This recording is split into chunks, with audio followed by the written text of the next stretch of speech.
l'Éternel, car il entend ma voix. Il a penché vers moi son oreille, et je le chanterai toute ma vie.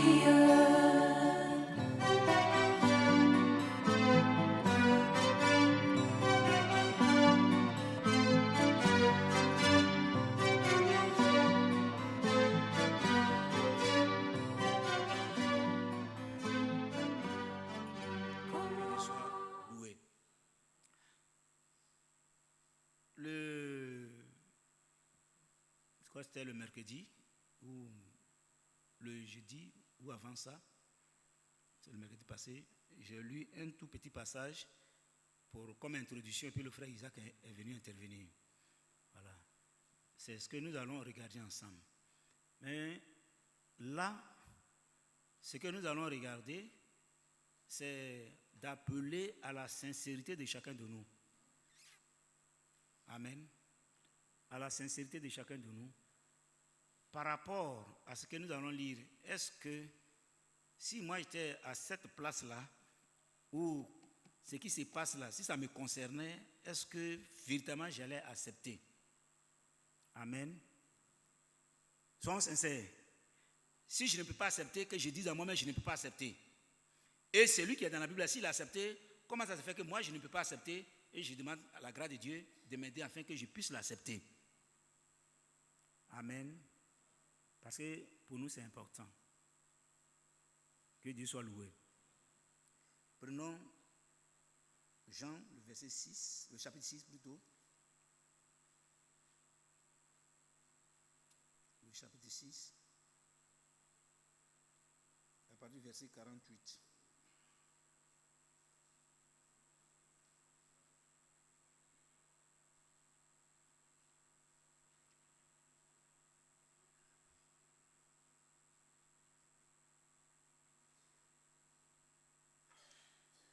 Je peux commencer? Amen. Je suis le pain de vie. Alléluia. Vos pères ont mangé la manne dans le désert et ils sont morts. C'est ici le pain qui descend du ciel, afin que celui qui en mange ne meure point. Je suis le pain vivant qui est descendu du ciel. Si quelqu'un mange de ce pain, il vivra éternellement. Et le pain que je donnerai, c'est ma chair, que je donnerai pour la vie du monde. Là-dessus, les Juifs disputaient entre eux en disant, comment peux-tu donner sa chair à manger? Amen.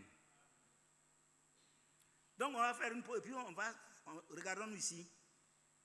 Frère, c'est vrai, les choses sont passées. Ça fait des années. Et ça, c'est lors du passage du Seigneur Jésus sur la terre. Et un jour, il est avec des gens et ses disciples. Et puis il dit, lui, il est le pain de vie. Alors, il dit, le pain que moi je vais vous donner, c'est ma chair. Alléluia. Maintenant, c'est vrai, c'est passé aujourd'hui, on a compris ce que c'est. Mais ceux qui étaient avec lui, si ce jour-là on était avec eux, gloire à Dieu.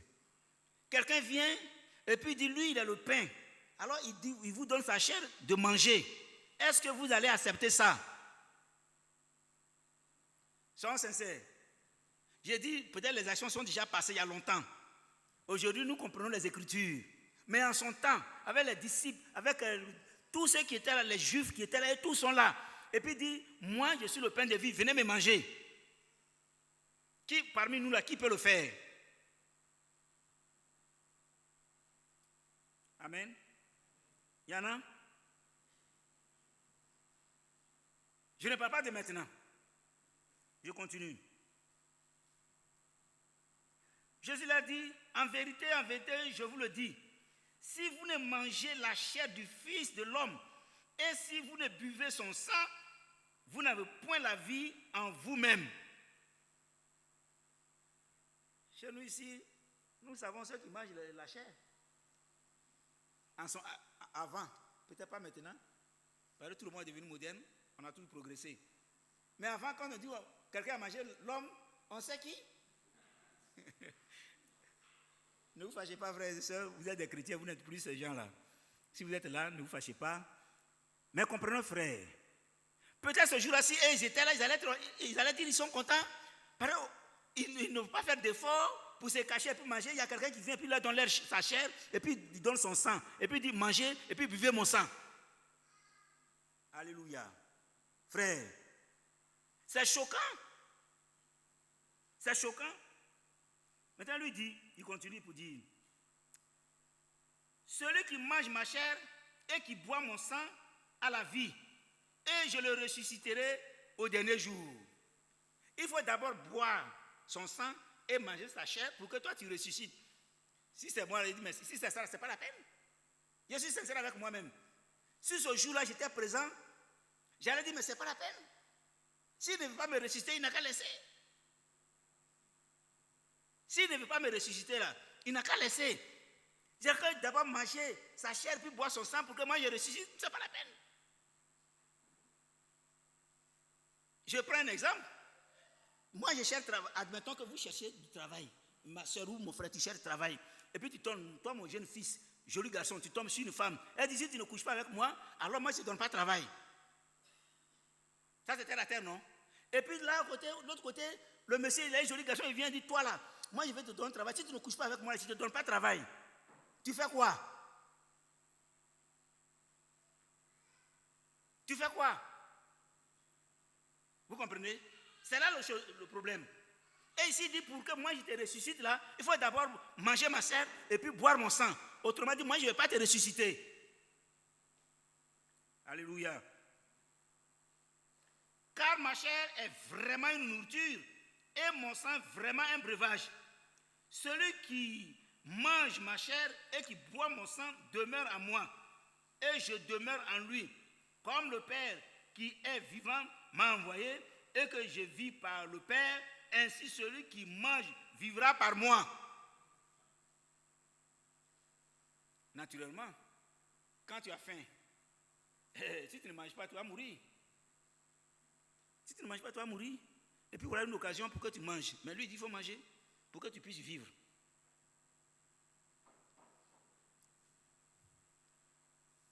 On se regarde, on dit, ouais, mais il faut qu'on mange, il faut qu'on boive.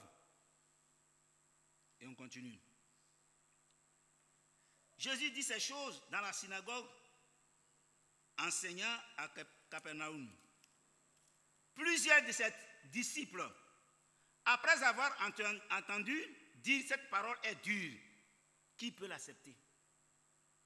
Ils sont sincères. Ce jour-là, si nous étions là, on allait faire comme eux. Si on n'a pas compris le sens de ce que le Seigneur veut dire, on va tous démissionner. Frère, aujourd'hui, nous avons eu la grâce, les choses ont changé, on a avancé, on a compris la spiritualité, chacun de nous a compris la parole. Un prophète est venu nous expliquer, même les religieux, ils comprennent ça aussi. Et chacun de nous aujourd'hui, on peut dire, non, si c'est ça, moi je vais boire, je vais manger. Mais en son temps, ce n'était pas facile, frère. Alléluia. C'est pourquoi ses disciples ont dit, après l'avoir entendu dire, cette parole est dure, qui peut l'accepter? Jésus, sachant en lui-même que ses disciples murmuraient en ce sujet, leur dit, cela vous scandalise-t-il? Alors, celui qui n'est pas prédestiné, frère, même aujourd'hui encore, il va comprendre ça à l'envers. Celui qui n'est pas prédestiné à la vie éternelle, aujourd'hui encore, il va comprendre ça comme au temps où le Seigneur Jésus leur parlait. Mais par la grâce de Dieu, nous comprenons ça sur le plan spirituel. Et c'est pourquoi, quand on fait des veillées ici, on nous donne la Sainte Seine, la Sainte Seine, le pain qui est la chair, qui symbolise la chair, et le vin qui symbolise le sang. Alléluia. Alléluia. C'est parce que nous sommes maintenant et que nous avons compris ça. Mais au moment où le Seigneur parlait, frère, c'était difficile pour ceux qui étaient là en ce jour-là. Que Dieu soit loué. Je lis avec vous Genèse 22.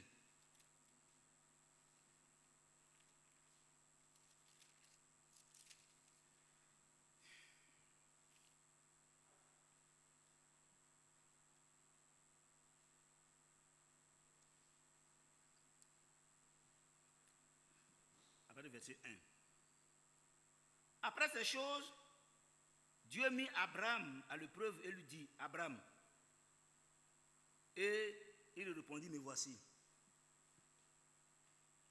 Dieu dit, prends ton fils, ton unique, celui que tu aimes, Isaac, va au pays de Morija. Et là, offre-le-moi en holocauste sur l'une des montagnes que je te montrerai. Alléluia. Ce jeune homme, avant de venir au monde, vous savez l'histoire d'Abraham et de son épouse Sarah. Sarah était stérile, donc ils sont restés longtemps sans enfants, jusqu'à ce que Sarah propose sa servante à Abraham pour que Ismaël vienne au monde. Ce n'était pas là la promesse. Mais cet enfant, pendant 25 ans, ils ont attendu. Et l'enfant est né. Et un jour, il attend une voix qui lui dit, Abraham, lève-toi, va dans un pays, Morija, et puis ton fils que tu as eu dans ta vieillesse là, il faut me l'offrir en holocauste. Et on a souvent expliqué l'holocauste ici. L'holocauste, c'est un sacrifice qu'on fait, qu'on brûle. C'est-à-dire, quand il est fait, on ne peut plus manger, ça se brûle jusqu'à et puis ça finit. Est-ce que vous comprenez? Ça devient la cendre.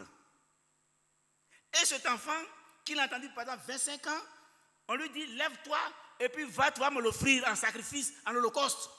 Et puis toi, sans chercher à comprendre, tu te lèves et puis tu t'en vas l'offrir en holocauste. Entre nous, même toi, ma soeur, ton mari va venir te dire, ah, cet enfant, je vais le tuer, est-ce que tu vas accepter? Toi, mon frère, toi qui as entendu la voix pour te dire, lève-toi, va sur cette montagne, puis offre-le-moi en sacrifice là. Est-ce que tu vas l'accepter?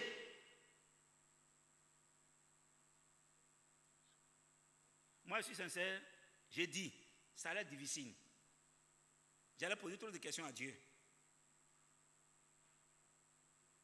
Je lui ai dit, mais si tu es vraiment Dieu, alléluia, si tu es vraiment Dieu, toi-même, tu m'as promis l'enfant, il est venu, c'est vrai. Là, je peux croire. Mais là encore, aller le tuer, ça devient difficile pour moi. Comment je vais faire? Je vais commencer à négocier. Hein? Je vais commencer à négocier. Je vais demander pardon à Dieu. Pardon, je ne peux pas. Mais, vous allez comprendre. Abraham se leva de bon matin, sella son âne et prit avec lui 2 serviteurs et son fils Isaac. Il fendit du bois pour l'holocauste et partit pour aller au lieu que Dieu lui avait dit. Le 3e jour, Abraham, levant les yeux, vit le lieu de loin. Et Abraham dit à ses serviteurs, restez ici avec l'âne, moi et le jeune homme, nous irons juste là pour adorer et nous reviendrons auprès de vous. Amen. Ces paroles sont des grandes paroles. C'est des grandes paroles. Je peux même dire que c'est des prophéties. Alléluia.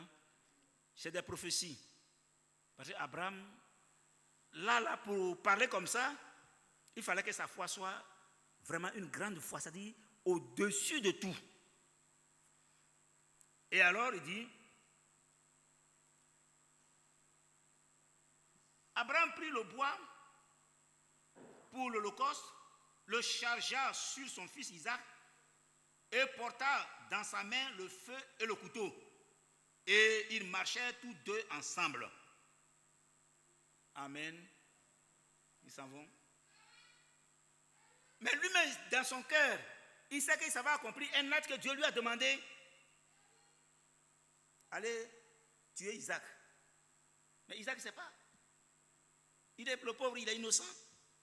C'est pourquoi je dis, frères et sœurs, ici, on voit Abraham qui est en train de poser un acte, qui s'en va poser un acte. Si vous étiez à la place de ce Abraham-là, qu'auriez-vous fait? Est-ce que vous allez accepter ça? Sincèrement.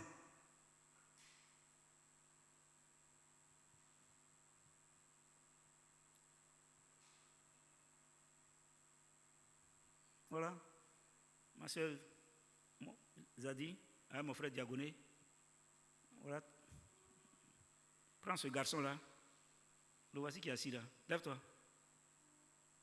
Voilà. Peut-être que Isaac était devenu comme ça. Et puis un matin, on dit, prends-le, il faut aller le tuer. La première parole même qui va sortir, tu vas dire au monsieur, mais est-ce que tu es fou? Assois-toi. Mais est-ce que tu réfléchis? Oh, j'ai assisté à une scène, c'est aujourd'hui, c'est hier, frère, j'ai souffert. Je ne sais pas si c'est encore d'Ivoire dans un pays où il y a eu un accident. Je ne sais pas si quelqu'un a vu ça comme moi. Vous qui partez sur Internet là. Il y a eu un accident grave. Des morts partout. Et le monsieur, son fils, sa tête a explosé. Il a pris l'enfant. Il court partout. On l'attrape. Non, c'est dur. Ça, c'est cadeau. Il est mort cadeau. Mais il est mort quand même. Un grand garçon comme ça, il est devenu grand, et puis on dit, prends-le, va le sacrifier. Si ta foi n'est pas forte, tu vas dire à Dieu, je ne veux pas. Tu vas dire à Dieu que je ne veux pas, tu me l'as donné, moi je ne veux pas. Si c'est ça, on va rompre. Si c'est ça, moi je ne suis pas d'accord avec toi. Et par nos actes, par notre comportement, certainement nous avons refusé beaucoup de choses à Dieu.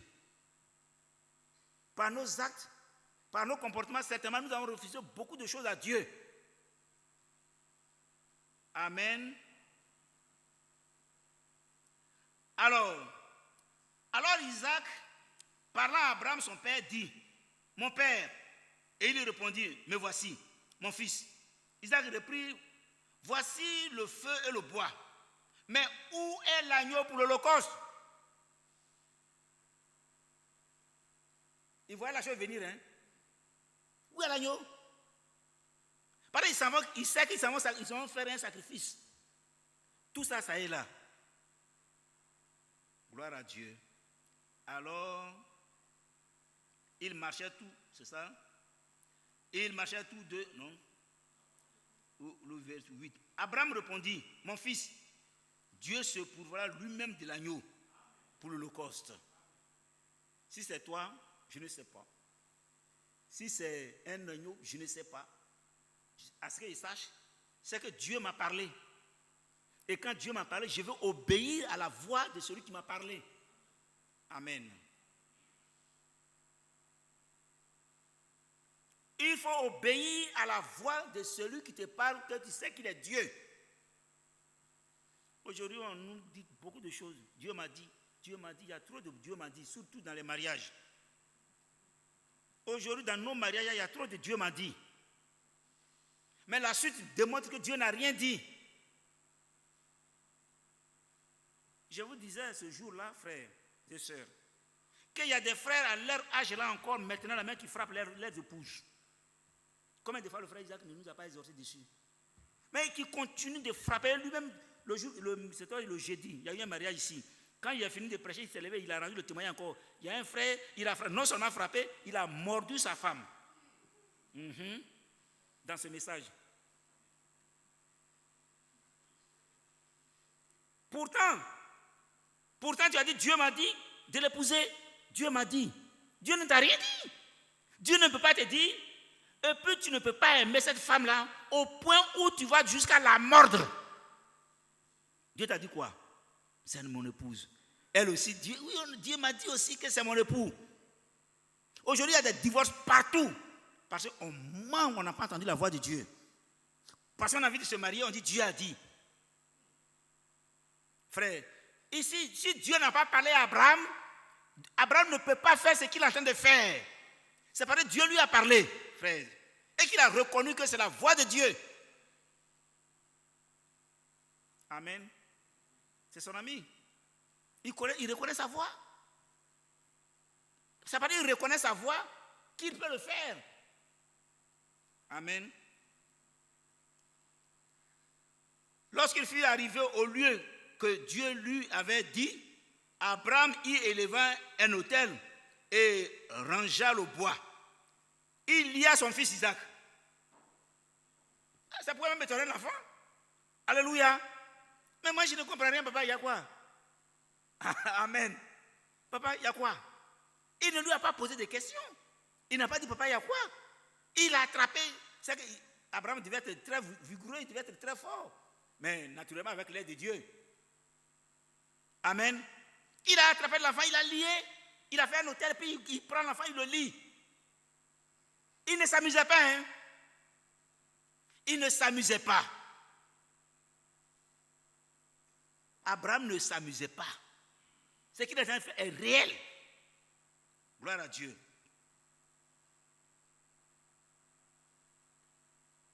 Alors, puis Abraham étendit la main et prit le couteau pour égorger son fils. Oh Dieu. Et si on comprend ça même, bien aimé, quel acte Dieu vous a dit de poser et que vous n'avez pas pu poser? Si vous n'avez pas posé un acte que Dieu vous a dit de poser, vous devez être malheureux.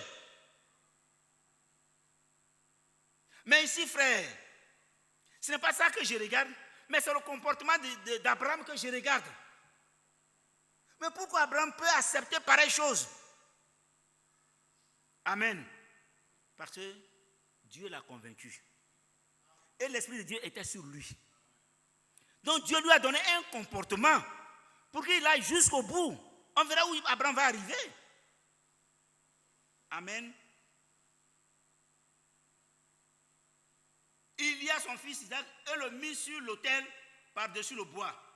Amen. Puis Abraham étendit la main et prit le couteau pour égorger son fils. C'est en ce moment net. Alléluia. C'est en ce moment net, frère. Tous les autres, il n'a pas autre considération, il n'a pas autre pensée que d'agir conformément à ce que Dieu lui a dit. Amen.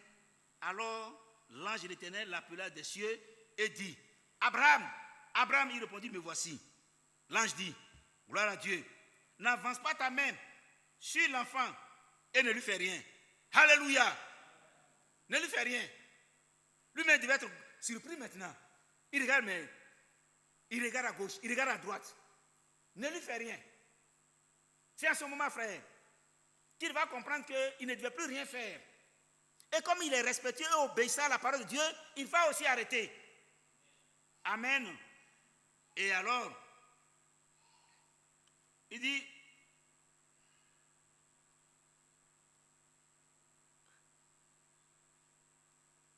Abraham, c'est ça?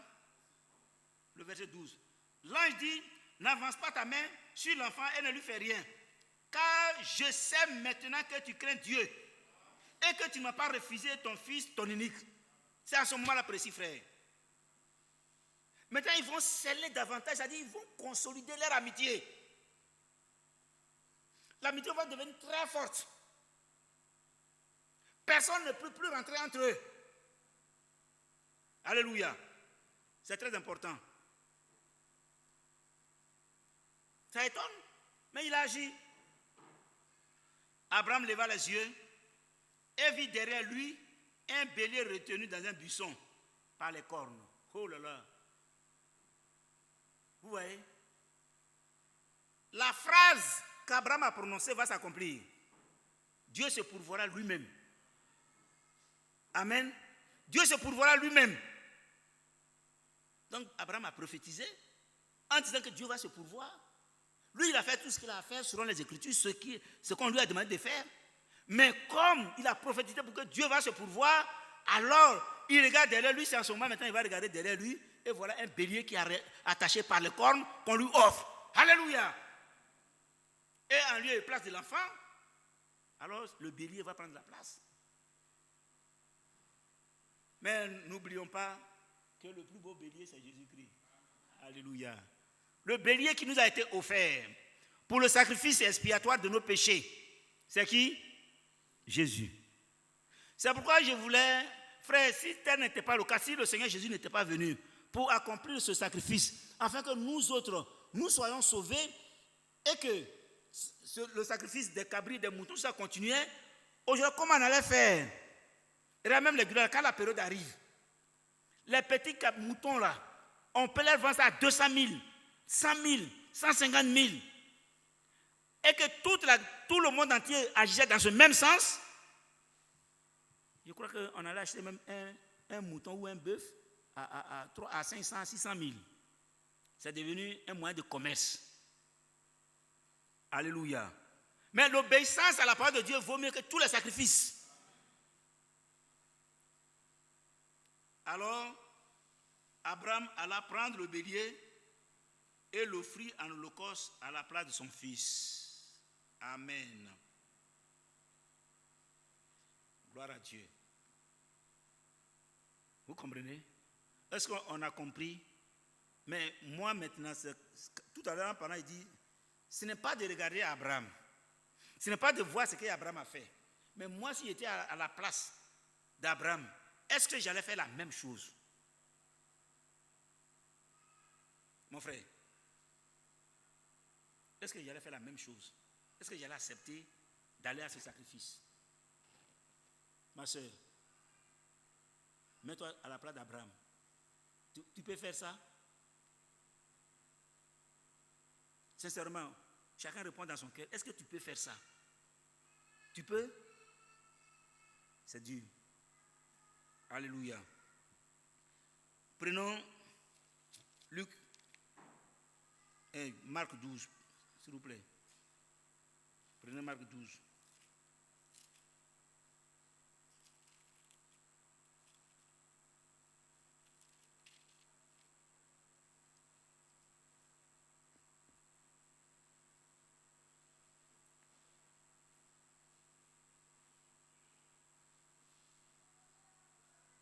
Marc 12, je lis. À partir du verset 41. Jésus s'étant assis vis-à-vis du tronc, regardait comment la foule y mettait de l'argent.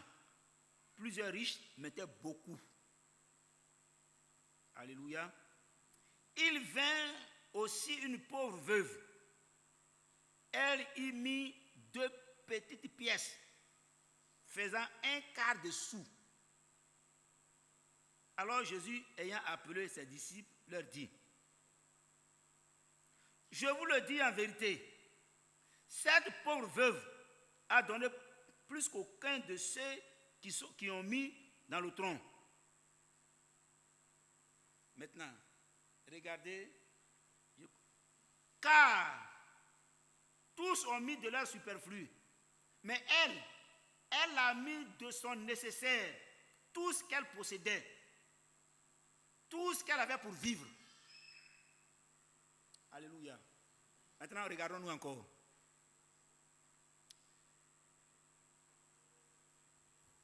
Est-ce qu'on a compris? Frère Isaac, il a dit quoi?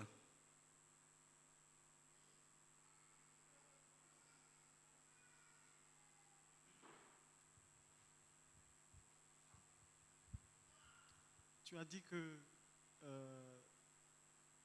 tous ont mis leur superflu dans le tronc. Et puis, elle a fait quoi? Elle a mis elle a mis tout ce qu'elle avait.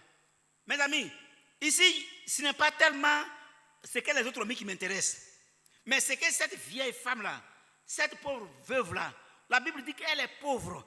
Et tout ce qu'elle avait pour vivre, la Bible dit tout ce qu'elle avait pour vivre.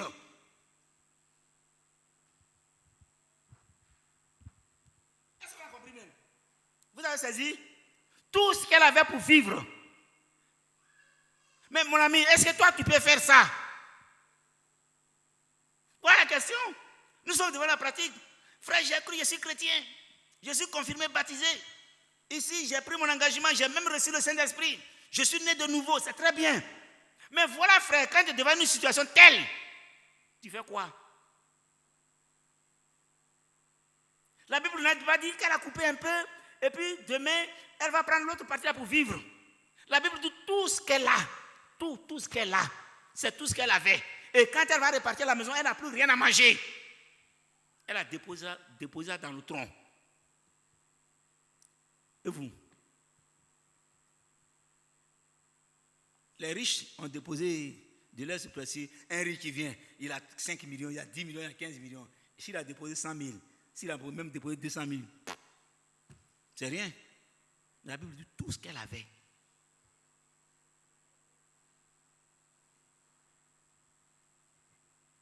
Tout ce qu'elle avait. Elle est venue mettre ça dans le tronc. Elle est venue et puis elle a déposé. Toi, tu fais quoi? Ma soeur, toi, tu fais quoi? Je ne dis pas de déposer, hein, c'est pas ce que je veux dire. Je sais que vous payez vos dîmes, je sais que vous payez vos offrandes. Mais ici, on veut nous montrer, vous voyez, c'est que quelqu'un qui aime Dieu, ce qu'il peut faire.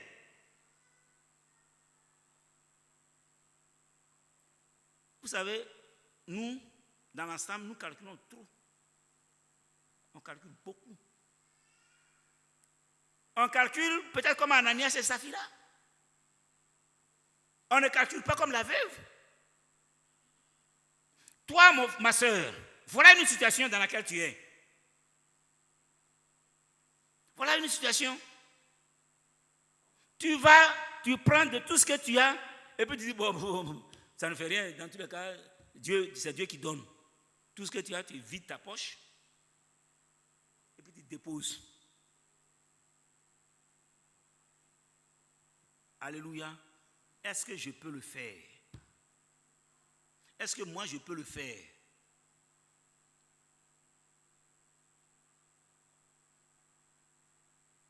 Ma soeur, tu peux? Si tu es à la place de la veuve là, tu peux faire ça? Mon frère, tu peux faire ça? Ce n'est pas avec arrière-pensée. Il n'y avait rien derrière. Elle n'a pas réfléchi 1000 fois. Elle sait que moi je m'en vais à l'église. Elle a tout préparé. Elle dit je m'en vais, je dépose ça, c'est tout.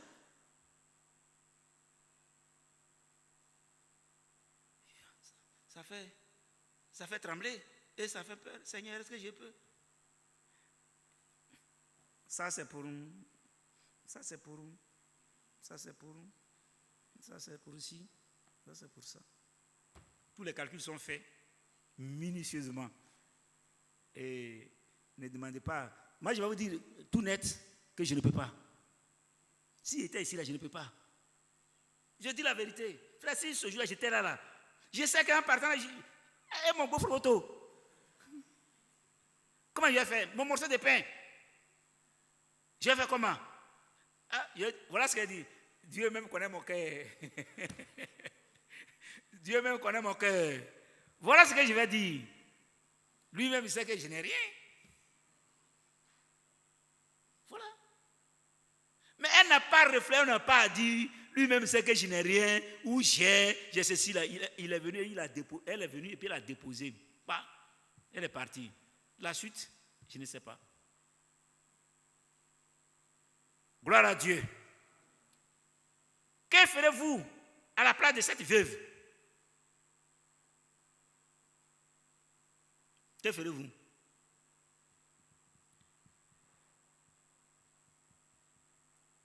Que ferez-vous? Frère, tu fais quoi? Ma soeur, tu fais quoi? Est-ce que tu es capable de faire violence sur toi pour dire Dieu pourvoira? C'est ce qu'Abraham a dit. Il dit Dieu pourvoira. Toi, demain, tu dois venir à l'église. Tu habites peut-être à Port-Boué ou quelque part, puis ton transport net. Tu es là, tu as tout calculé.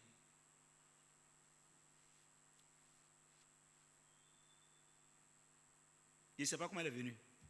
Mais la Bible dit qu'elle a déposé de tout ce qu'elle avait. Toi, tu déposes quoi? Moitié, un peu. Je retiens. Si tu es dans la boutique d'un Libanais, il va te demander ce que tu as retenu à sa boutique. Que Dieu nous aide. On peut continuer encore un peu.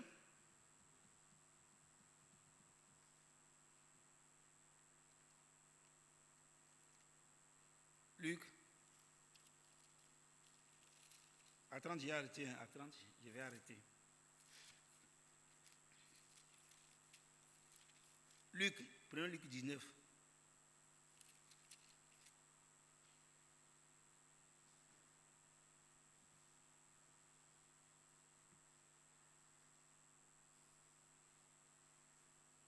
Je lis à partir du verset 1.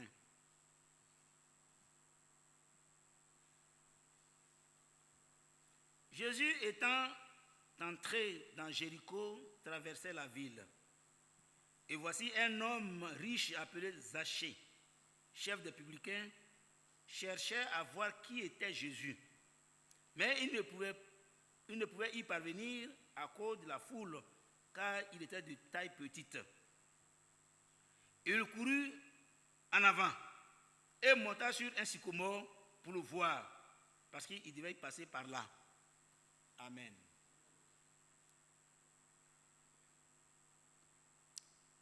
Gloire à Dieu.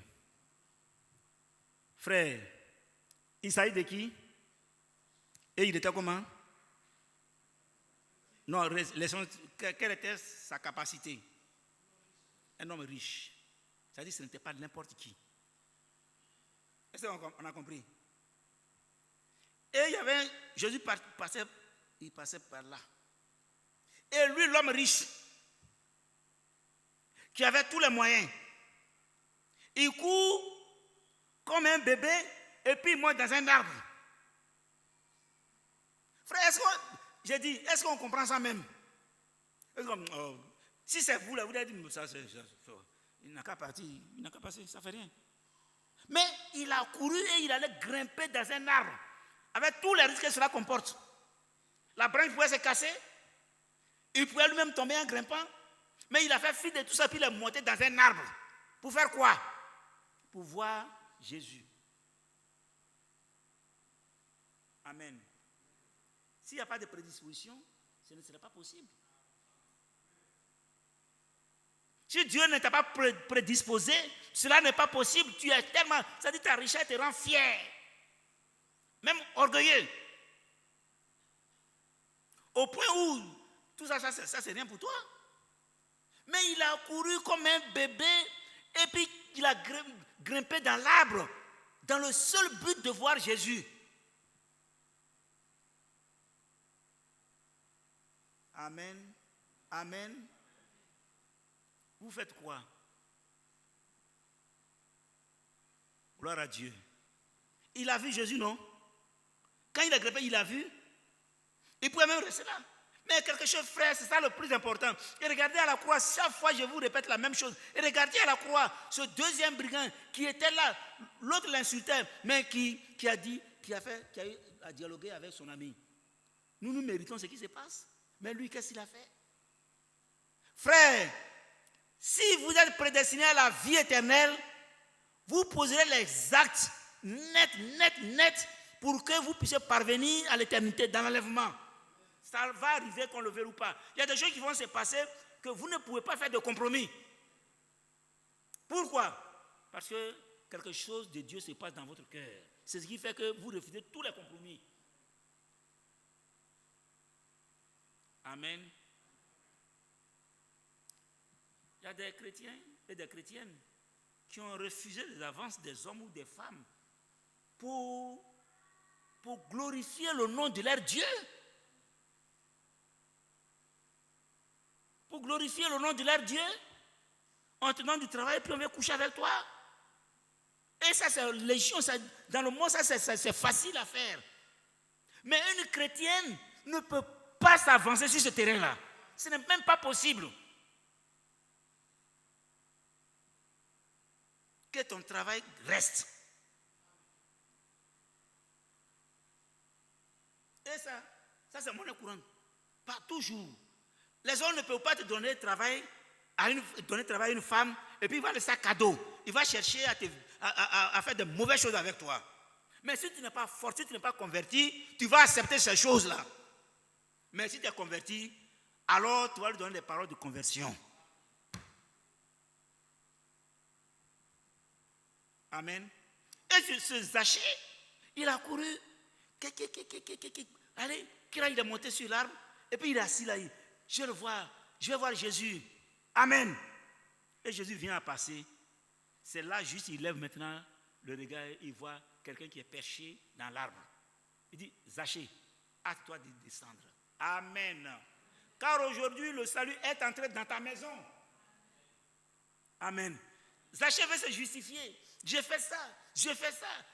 Il dit, tout ça, c'est bon. Alléluia. Tu as remboursé au centuple, tu as remboursé au multiple, tu as remboursé. Non, tout ça, c'est bon. Mais je te dis aujourd'hui, le salut est entré dans ta maison. Et le salut qui est rentré dans sa maison, ce n'est pas pour rien, mais c'est à cause de ton comportement. Toi, un grand type, toi, un riche, toi qui peux payer les gens même pour te soulever, tu as couru comme un bébé pour monter dans un arbre pour me voir simplement passer. Alléluia. Frère. Amen. Et voilà pour le voir passer. C'est des merveilles. C'est très important. Pour voir passer le chef. Et Zachée devait être heureux. Il devait être heureux. Que Dieu soit loué.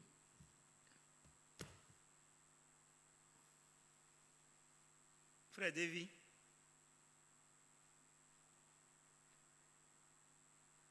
Que Dieu te bénisse.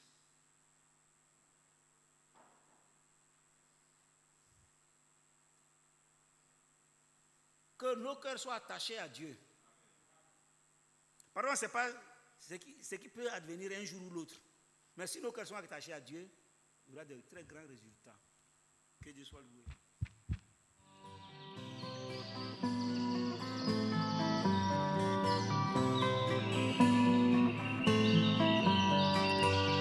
J'aime l'Éternel, car il entend ma voix. Il a penché vers moi son oreille, et je le chanterai.